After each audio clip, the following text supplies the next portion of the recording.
Shalom.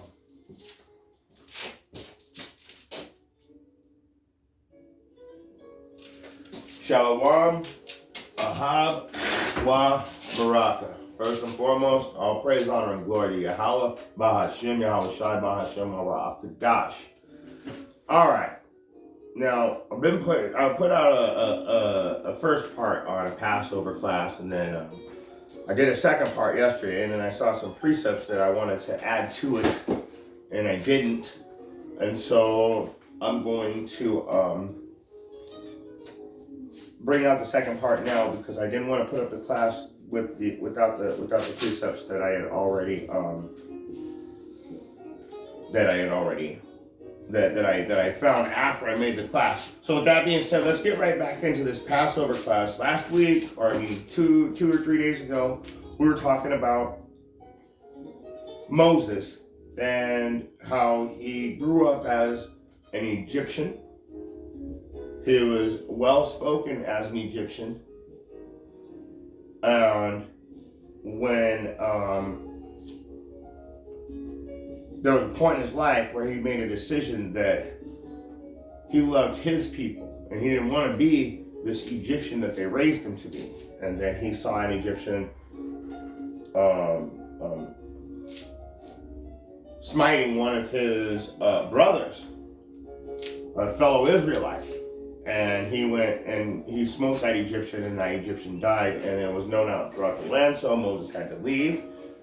And he stayed with Jethro, his father-in-law, and his wife, until the Most High called upon him to come back to Egypt. And that's when, in Exodus 3 and 5, he told him to take the shoes from off of his feet, for the ground he standeth upon is holy ground, which meant you were raised in the ways of the Egyptians.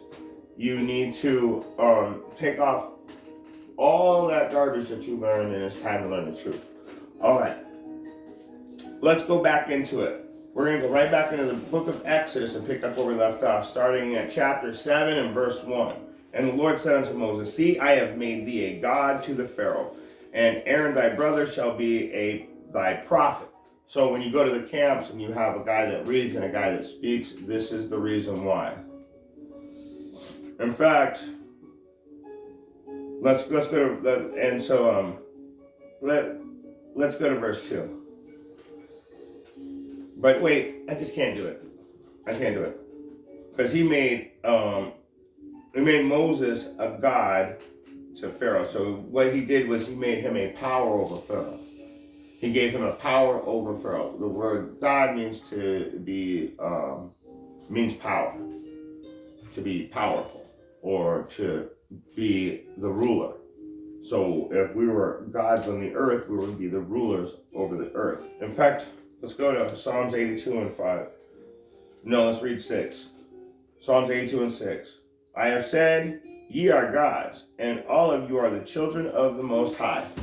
So what he means by that is that we're the rulers because he gave us the law, the statutes, and the commandments. All right, let's go to Exodus 7 and 2. Thou shalt speak to Salakia. Thou shalt speak all that I command thee, and Aaron thy brother shall speak unto Pharaoh, that he send the children of Israel out of his land. And I will harden Pharaoh's heart, and multiply my signs and my wonders in the land of Egypt. But Pharaoh shall not hearken unto you, that I may lay my hands upon Egypt, and bring forth my armies, and my people, the children of Israel, out of the land of Egypt, by great judgment. First of all, we're the Most High's army. So to bring forth his armies is saying, I'm going to bring my children out of Israel and make them my army. I want to bring forth my army. And when you're in the military,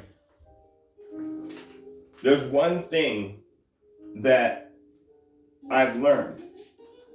My father was in special forces, and I guess his rank was some type of sergeant. And he was the master of his weapons. So he had all these awards for everything he did. And every weapon that he worked with, he mastered it. But the one weapon I noticed is his M16. He could, to this day, put a blindfold on and take the M16 apart and put it back together in pretty much less than a minute, blindfolded. And so when I think about how he masters his weapon, it makes me think about the scriptures. Because in this day and age, being the Lord's army, the Most High's army, Yahweh Bahashem, Yahweh's army, our weapon are these scriptures. And like I said about my father, my dad, when you are in the army, you have to master your weapon. So what am I telling you guys? If the scriptures are our weapon, we have to master the scriptures as prophets, apostles, elders, disciples, and not now order, just all the men of Israel that are bringing out this word. We have to master our scriptures. That's our weapon. And our special forces, reason why I brought up my father, my dad, is because he was actually a Green Beret. So he was in the special forces. Now, we have a special forces within the children of Israel. We have the 1/3, and then we have that 144,000 elect within the 1/3. Those are the special forces. That is what the prophets and the elders are talking about, saying the hopeful elect. Hopefully we'll be in that special rank to be a leader in the nation of Israel when Yahweh Shai comes and puts his crown back on. Because believe me, he's coming, and he's coming to destroy everything, to return all of this madness back to righteousness. The place is completely out of order. But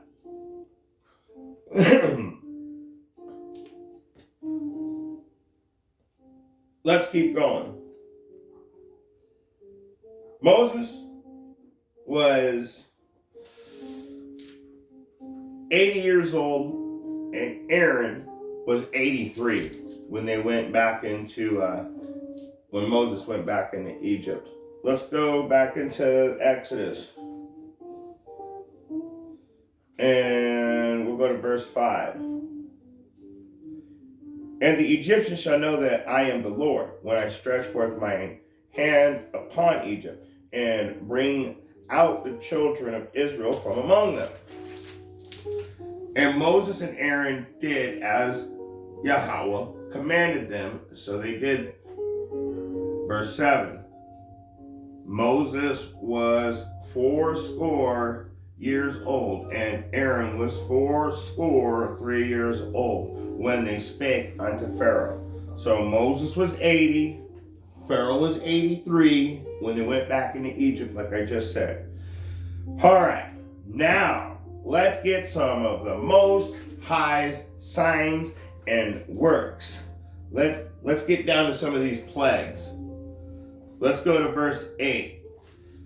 And the Lord spake unto Moses and unto Aaron, saying, when Pharaoh shall speak unto you, saying, show a miracle for you, then thou shalt say unto Aaron, take thy rod and cast it before Pharaoh, and it shall become a serpent. And Moses and Aaron went unto Pharaoh, and they did so as the Lord had commanded. And Aaron cast down his rod before Pharaoh and before his servants, and it became a serpent. So what does the serpent represent in all of these other so-called religions? The serpent represents their knowledge and their wisdom. So let's see what happens to their knowledge and their wisdom. Let's see what's going on here. Verse 10, and Moses and Aaron went into Pharaoh, and they did so as the Lord had commanded. And Aaron cast down his rod before Pharaoh and before his servants, and it became a serpent. Then Pharaoh also called the wise men, the sorcerers. Now, I'm sorry, let me start again. I'm getting excited. Watch what happens. Then Pharaoh also called the wise men and the sorcerers, now the magicians of Egypt. They also did in like manner with their enchantments, for they cast down every man his rod, and they became serpents. But Aaron's rod swallowed up their rods. So Aaron's knowledge surpassed all of their knowledge and ate it right up and swallowed it down, because their knowledge was nothing. It's the wisdom of fools, the precepts of men, and man's vain imagination. That's what he ate up. All their lies. And he hardened Pharaoh's heart, that he hearkened not unto them, and the Lord had said, and as the Lord had said. So even though that their rods got eaten up, they didn't understand that was a representation of their knowledge and their wisdom, because you can go into any religion, and the serpent literally represents knowledge and wisdom. Hinduism,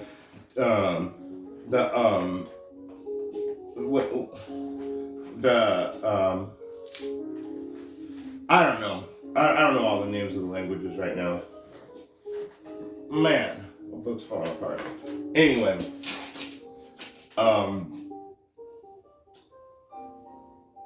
even in South America, the Mayans worshipped the snake of knowledge. In India, I forget what their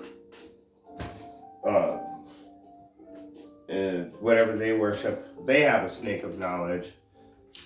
So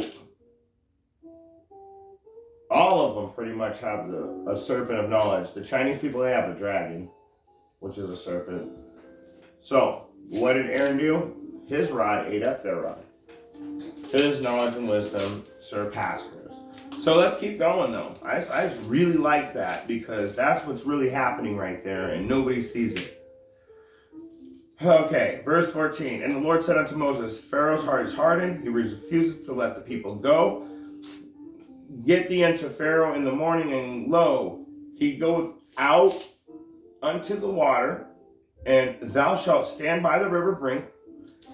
Also he come, and the rod which was turned to a serpent shalt thou take in thine hand, and thou shalt say unto him, the Lord God of the Hebrews hath sent me unto thee, saying, let my people go, that they may serve me in the wilderness. And behold, hitherto thou wouldest not hear. 17. Thus saith the Lord, in this though thou know that I am the Lord, behold, I will smite with the rod that is in my hand upon the waters which are in the river, and they shall be turned to blood. And the fish that is in the rivers shall die, and the rivers shall stink, and the Egyptians shall loathe to drink the water of the river. And so they did so, as the Lord had commanded. So now we're going to get into something really interesting. So what a lot of people don't know about the 10 plagues that Moses put down on Egypt, each one of them represents an Egyptian god. Because the Most High is proving to not only the Egyptians, but also us, that all of those Egyptian gods are fake. They do not exist, and they are not going to be able to help you when the real Yahweh, Bahashem Yahweh Shai, comes to fulfill his plan. So, the first god is called Hapi. And that is the god of the Nile. It's the god of water. I mean, not the god of water, but It's the god of the Nile River, is what it is. And what did the Most High do to Hapi? He turned Hapi into blood and all the water around Hapi. So, let's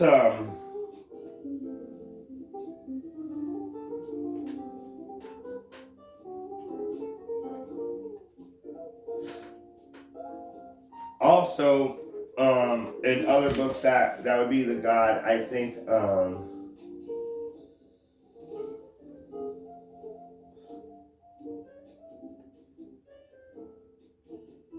let's keep reading. I don't want to get ahead of myself. Where was I? Let's jump down to verse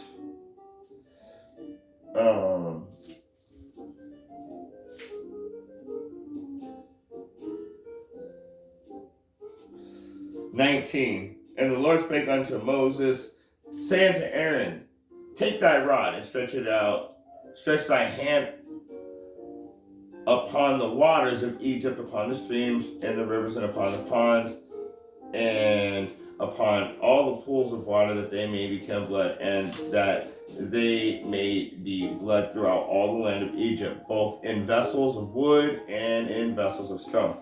So no matter what, where the water was, all of it turned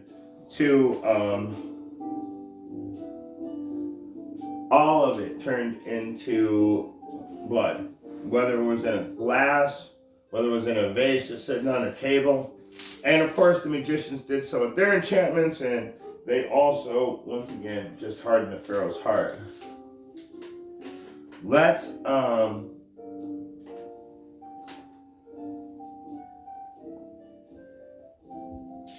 Let's jump down to chapter 8 and start at verse 4. In fact, let's start at verse 2. So the Pharaoh refuses to let the Egyptians go. The Pharaoh refuses to let Yasharah free Israel. The Israelites are not free yet. And we're going to start at verse 2. And if thou refuse to let them go, behold, I will smite all the borders with frogs. So he did so. He smote all the borders with frogs. And verse 3, and the river shall bring forth frogs abundantly, which shall go up and come into thine house, and into thy bedchambers upon thy bed, and into the house of thy servants, and upon thy people, and into thy ovens, and into thy kneading troughs. And all the frogs came up, both on thee, and upon thy people, and upon all thy servants. So, it's very interesting. We definitely need to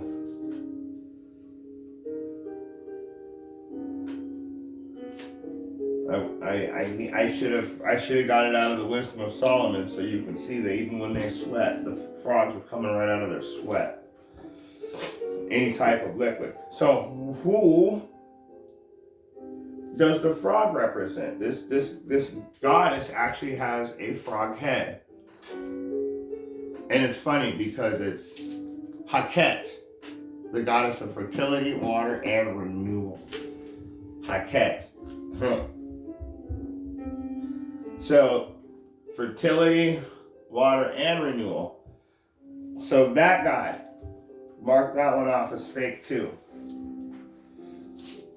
Let's jump forward though. Let's jump forward.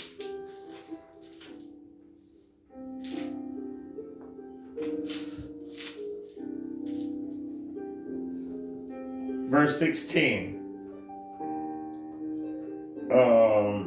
So we're going to go Exodus chapter 8. We're going to start at verse 16. And the Lord said unto Moses, say unto Aaron, stretch out thy rod and smite the dust of the land, that it may become lice throughout all the land of Egypt. And they did so, for Aaron stretched out his hand with the rod and smote the dust of the earth, and it became lice in man and in beast.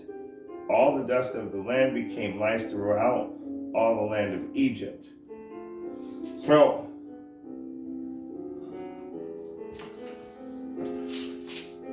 this false god's name is Geb. This is the god that would be over all the dust of the earth. And what does the Most High do? Turn the dust into lice. Interesting, right? Another false god. And of course the magicians did the magicians said unto Pharaoh, watch this. Watch this. This right here is a turning point. So this god Geb over the dust of the earth, watch this. Verse 18. And the magicians did so with their enchantments to bring forth lice, but they could not. So there was lice upon man and upon beast. And the magician said unto Pharaoh, this is the finger of Yahweh. And the Pharaoh's heart was hardened, and he hearkened not to them, as the Lord had said. So even the magicians were like, man, we can't even bring forth lice. We don't know how he did that. We can't do that. We try to do it, we just can't. This is truly Yahweh, Bahashem Yahweh Shai. So they're starting to realize, we're playing with the real power here. All right, let's go ahead and jump forward again to Exodus chapter 8, and we're going to go to verse 20.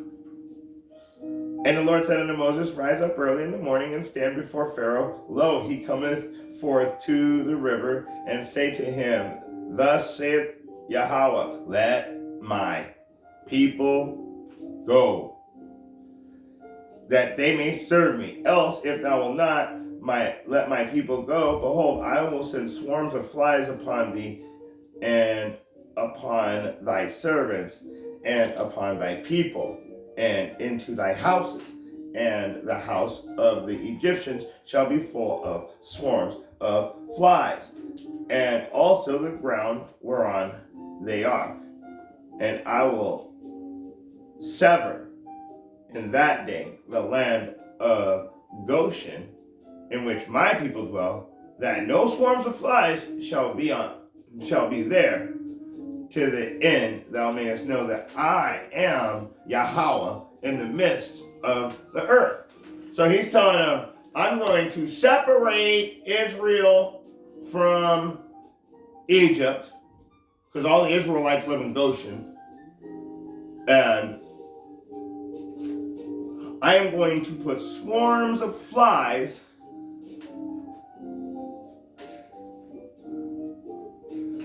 on the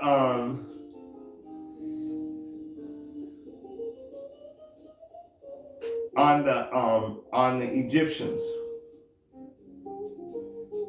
and I'm not going to do anything to the Israelites. They're just going to be in awe and in wonder, like, whoa, like astonishment. Wow, I can't believe this is happening. That's how I would be if we didn't get no flies, and we didn't get no blood in our water, and we didn't get no lice. All that stuff was just for the Egyptians. And the Most High is letting you know that. He's separating us from that. All right, but what God's name was that? The Capri. And this is the God of creation, movement of the sun, and rebirth. But also, a better name that you would know that God by is Beelzebub, Lord of the Flies. Just letting you know. So, let's go on. Let's move on. So clearly, his heart was hardened. He didn't listen to the magicians and the wise men in Egypt. And they clearly got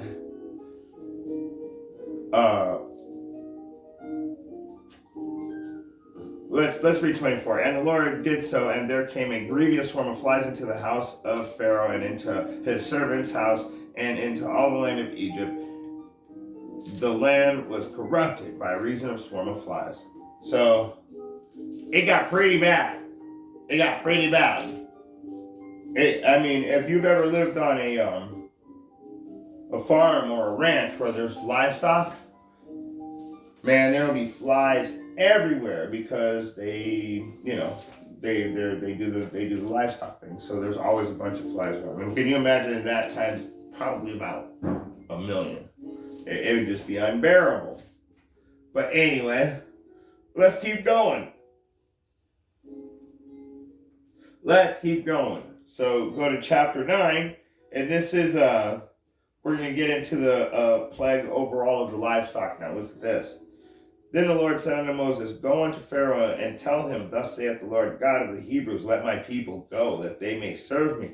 For if thou refuse to let my people go, I will hold them still. Behold, the hand of the Lord is upon the cattle which is in the field, upon the horses, upon the asses, upon the camels, upon the ox, upon the sheep. There shall be a very grievous murrain. And the Lord shall separate between the cattle of Israel and the cattle of Egypt, and there shall be nothing, and there shall nothing die of all that is the children of Israel. So, this one is very interesting because Hathor is the Egyptian god, and it's the goddess, Hathor is a goddess of love and protection, also depicted with the head of a cow. So let's mark up another false fake god from Egypt. And let's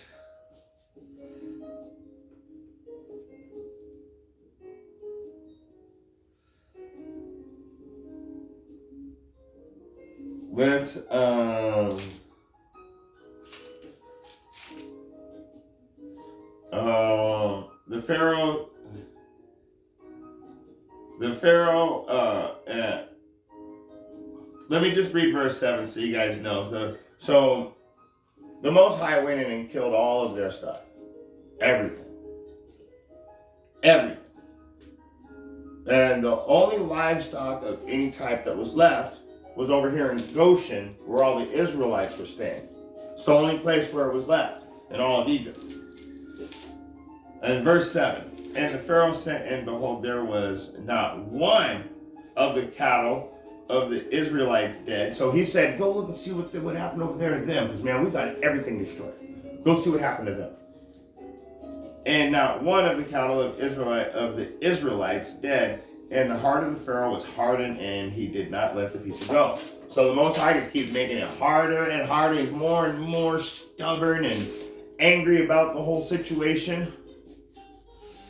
So let's go to the next one. This is the plagues of boils, okay? Oh, and the Lord said unto Moses, this is Exodus 9, verse 8. And the Lord said unto Moses and unto Aaron, Take to you handfuls of ashes of the furnace, and let Moses sprinkle it towards the heaven in the sight of Pharaoh, and it shall become small dust in all the land of Egypt, and it shall be a boil breaking forth with blains upon men and upon beasts throughout all the land of Egypt. Verse 10. And they took ashes from the furnace and stood before Pharaoh, and Moses sprinkled it up towards heaven, and it became a boil breaking forth with blains upon men and upon beasts. Verse 11. This is really good. This is one of my favorite parts about these boils. Listen to this. And the magicians could not stand before Moses because of the boils. For the boil was upon the magicians and upon all the Egyptians. So these magicians were, they hung in there for like literally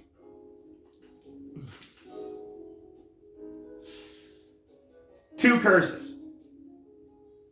They hung in there for 2 curses. and to get all their staffs taken away. That's it. These guys are long gone. They don't even want to stand in front of them because they got boils all over them too, just like everybody else in Egypt. You guys are not set apart. You are not holy. That's what he's showing you right there. These magicians and all these, what do you call them? The magicians. For the magicians could not stand before it. So that's what they had. They had the regular Egyptians, and then their priests were magicians, I guess. So all of their high holy priests or magicians, they're magicians. They're scared. They're covered in boils. They haven't been able to stand with Aaron and Moses since the two curses. And the Lord hardened Pharaoh's heart again, and he hearkened not unto them, as the Lord had spoken unto Moses. Now this is now we're getting into some of my favorite curses. This is top 3 favorite curses right here that the Most High put on these Egyptians. Top 3 right here. This is one of my favorite. And the Lord said unto Moses, Rise up early in the morning and stand before Pharaoh and say unto him, Thus saith the Lord Yahweh of the Hebrews, Let my people go, that they may serve me. For I will at this time send you my plague upon thine heart, and upon thy servants, and upon thy people, that thou mayest know that there is none like me in all the earth. Oh yeah, he created the earth, and he's trying to get these fools to understand that. We're getting there too. For now I will stretch out my hand, that I may smite thee and thy people with pestilence, and thou shalt be cut off from the earth. He's saying, I'm going to kill you. Verse 16, and in very deed, Salakia. Verse 16, this is Exodus chapter 9 and verse 16. And in very deed of this cause have I raised up thee, for to show in thee my power, and that my name may be declared throughout all the earth. All you guys playing the name game, calling on, it don't matter. Well, he said his name is going to be declared throughout all the earth, and he has given us a name to call him by. It's Yahweh.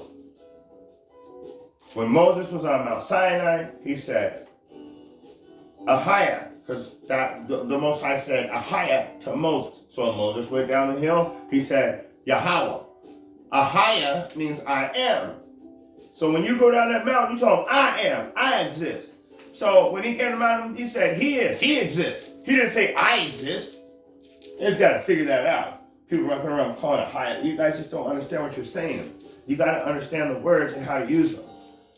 But anyway, that my name may be declared throughout all the earth. Verse 17, as yet exaltest thou thyself against my people, that thou wilt not let them go. Behold, tomorrow at about this time, I will cause it to rain a very grievous hell, such as not been in Egypt since the foundation thereof until now. Let me keep going. Send therefore now, and gather thy cattle, and all that thou hast in the field. For upon every man and beast which shall be found in the field, and shall not be brought home, hell shall come down upon them, and they shall die. He that feared the word of Yahweh among the servants of Pharaoh made his servant and his cattle flee into the houses. He that regarded not the word of Yahweh left his servant and his cattle in the field.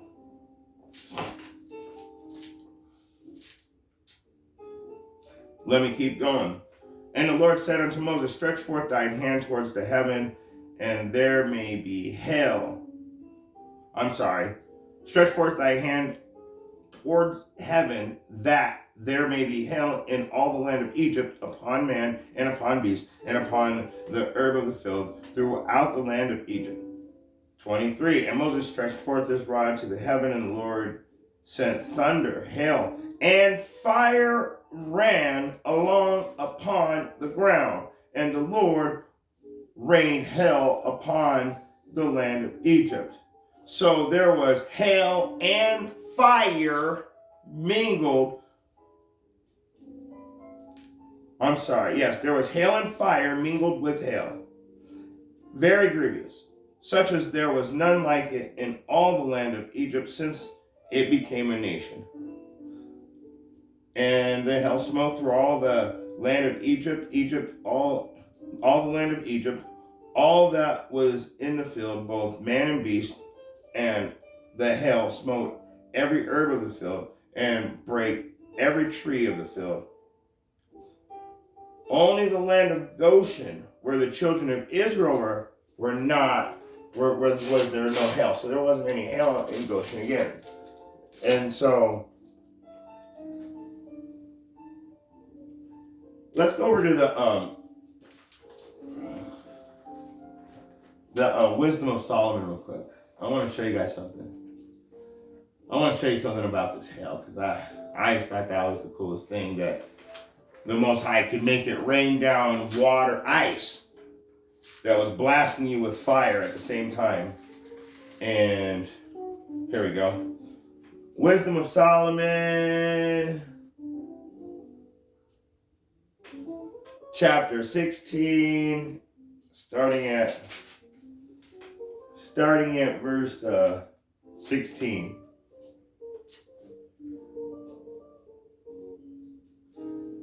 For the ungodly that denied to know thee were scourged by the strength of thine arm. With strange rains, hail, and showers were they persecuted, that they could not avoid, and through fire were they consumed.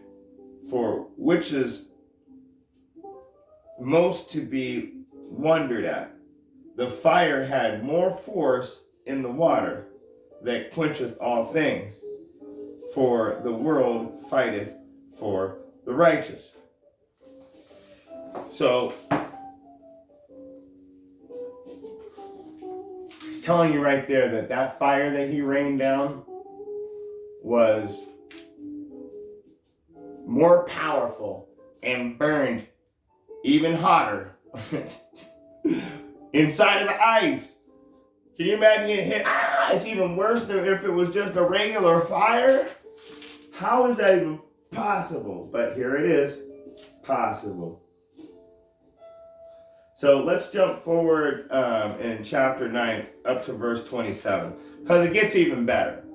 Okay, so now it's raining fire. Anybody that was dumb enough to be outside is literally burned up and dead at this point. It's literally raining ice balls of fire. Let's jump down to verse Exodus 9 and 27. And Pharaoh sent and called for Moses and Aaron and said unto them, I have sinned this time. The Lord is righteous, and I and my people are wicked. 28. Entreat the Lord, for it is enough that there is no more might, thunderings, and hail, and I will let you go, and ye shall stay no longer. And Moses said unto him, soon as I am gone out of the city, I will spread abroad my hands unto the Lord, and the thunder shall cease, neither shall there be any more hail, that thou mayest know that the earth is Yahweh's.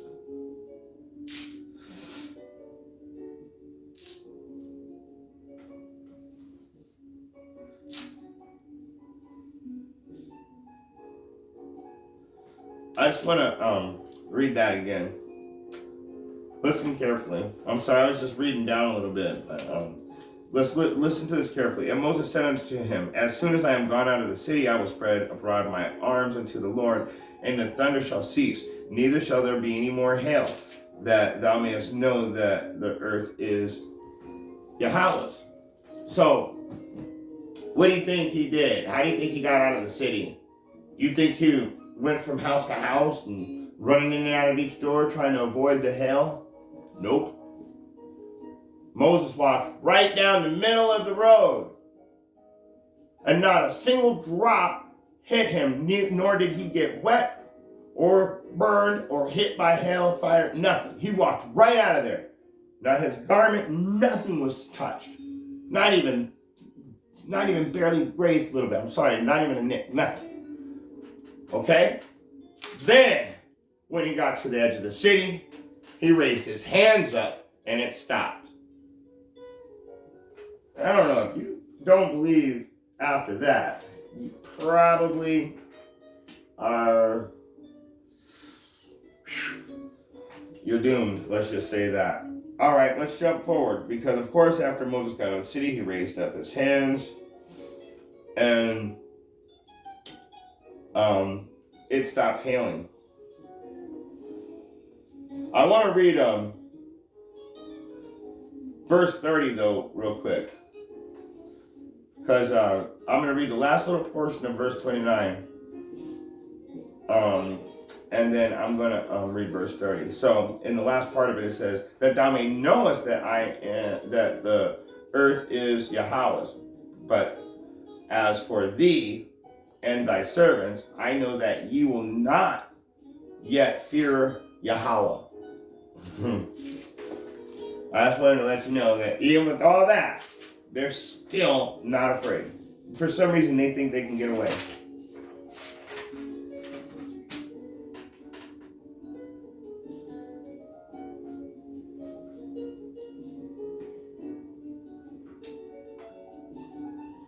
So, what I'm going to do is I'm going to stop right there for today.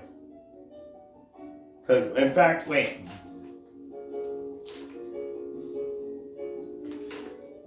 The plague of the boils, I forgot to tell you. So let's go back to the boils real quick. That plague is Isis. Isis is the goddess of medicine and peace. So he was proving that she don't exist either, because there was no anything in the land that could save them from those boils. And then the hailstorm, that is the god of storms and disorder, that's Seth, showing that he doesn't exist. Seth is the god of the storms and disorder, because unless your god is helping Yahweh, but those storms and disorder didn't do anything to the Israelites, just proving that it's just another fake god. And we actually have 3 more plagues to go through, but I'm gonna wait until tomorrow to bring out those last 3 and make this a 3-part class. So, with that being said, if you've got eyes to see and ears to hear, Most High Yahweh, Bahashim Yahweh Shai willing, you were able to get something out of this message. Shalom.